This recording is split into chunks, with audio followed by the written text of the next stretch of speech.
Martin Heidegger is without doubt the most incomprehensible German philosopher that ever lived. Nothing quite rivals the prose in his masterpiece Being and Time, which is filled with complex compound German words like Seinsvergessenheit, Bodenständigkeit, and Wesensverfassung. Yet beneath the jargon, Heidegger tells us some simple, even at times homespun truths about the meaning of our lives, the sicknesses of our time, and the routes to freedom. We should bother with him. He was born and in many ways remained a rural, provincial German who loved picking mushrooms, walking in the countryside, and going to bed early. He hated television, aeroplanes, pop music, and processed food. At one time he'd been a supporter of Hitler, but saw the error of his ways. Much of his life he spent in a hut in the woods, away from modern civilization. He diagnosed modern humanity as suffering from a number of diseases of the soul. Firstly, we have forgotten to notice we're alive. We know it in theory, of course, but we aren't day to day properly in touch with the sheer mystery of existence, the mystery of what Heidegger called das Sein, or in English, being. It's only at a few odd moments, perhaps late at night, or when we're ill and have been alone all day, or are on a walk through the countryside, that we come up against the uncanny strangeness of everything, why things exist as they do, why we're here rather than there, why the world is like it is. What we're running away from is a confrontation with the opposite of being, what Heidegger called das Nichts, the nothing. The second problem is we've forgotten that all being is connected.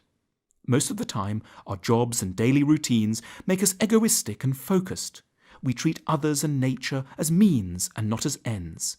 But occasionally, and again, walks in the country are particularly conducive to this realization. We may step outside our narrow orbit and take a more expansive view.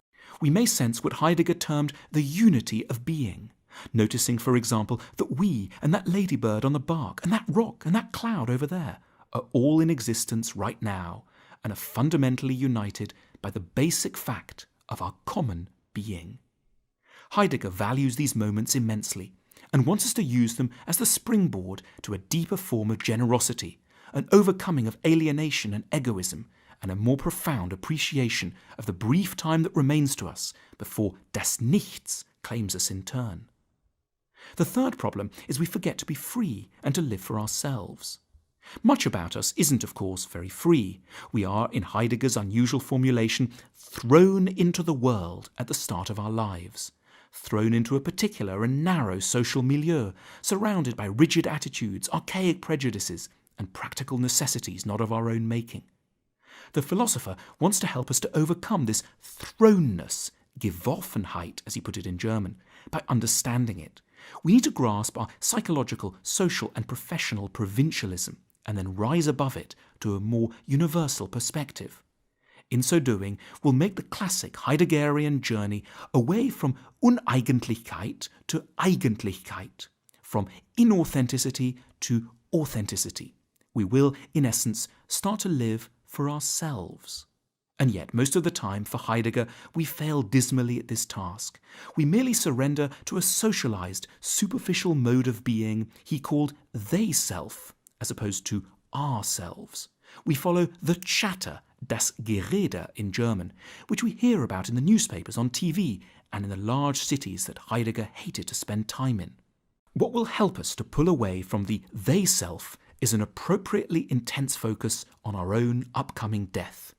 It's only when we realize that other people cannot save us from das Nichts that we're likely to stop living for them, to stop worrying so much about what others think, and to cease giving up the lion's share of our lives and energies to impress people who never really liked us in the first place.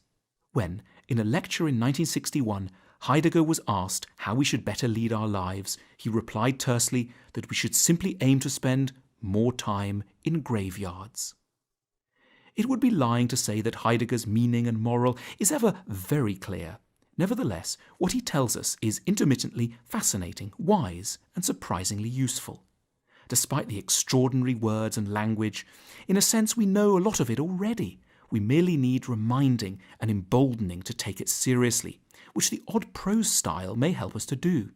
We know in our hearts that it's time to overcome our Geworfenheit, that we should become more conscious of das Nichts day to day, and that we owe it to ourselves to escape the clutches of das Gerede for the sake of Eigentlichkeit, with a little help from that graveyard.